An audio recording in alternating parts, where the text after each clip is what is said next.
نبی اکرم صلی اللہ علیہ وسلم کا پاک ارشاد ہے، جب امام سورہ فاتحہ کے ختم پر آمین کہے تو تم مقتدی بھی آمین کہو۔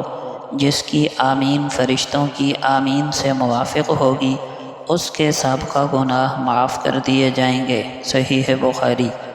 نبی اکرم صلی اللہ علیہ وسلم نے فرمایا، جب امام سمع اللہ لمن حمیدہ کہے تو تم اللہم ربنا ولک الحمد کہو۔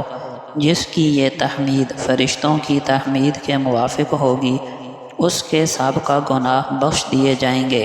صحیح مسلم۔ اس سے پتہ چلا جس طرح مقتدی ربنا ولک الحمد آہستہ آواز میں کہتے ہیں، اسی طرح آمین بھی مقتدیوں کو آہستہ آواز میں کہنا چاہیے۔ نبی اکرم صلی اللہ علیہ وسلم نے فرمایا، بتاؤ اگر تم میں سے کسی کے دروازے پر ایک نہر جاری ہو جس میں وہ 5 مرتبہ روزانہ غسل کرتا ہو، کیا اس کے بدن پر کچھ میل باقی رہے گا؟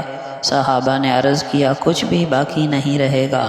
آپ صلی اللہ علیہ وسلم نے فرمایا، یہی حال 5 نمازوں کا ہے کہ اللہ ان کی وجہ سے گناہوں کو زائل کر دیتے ہیں۔ صحیح بخاری۔ نبی اکرم صلی اللہ علیہ وسلم نے فرمایا، 5 نمازیں اور ایک جمعہ کے بعد دوسرا جمعہ پڑھنا اور ایک رمضان سے دوسرا رمضان درمیانی گناہوں کو مٹا دیتے ہیں، بشرط یہ کہ آدمی کبیرہ گناہوں سے بچتا رہے۔ صحیح مسلم۔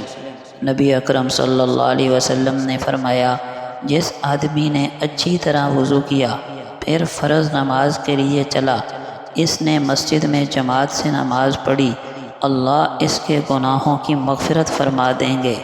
آپ صلی اللہ علیہ وسلم نے فرمایا، لوگو اللہ کا تقوی اختیار کرو، 5 نمازیں پڑھتے رہو، رمضان کے روزے رکھو، مالوں کی زکوٰۃ ادا کرتے رہو، اپنے حاکموں کی اطاعت کرتے رہو یعنی جائز کاموں میں، تو اپنے رب کی جنت میں داخل ہو جاؤ گے۔ سنن ترمذی۔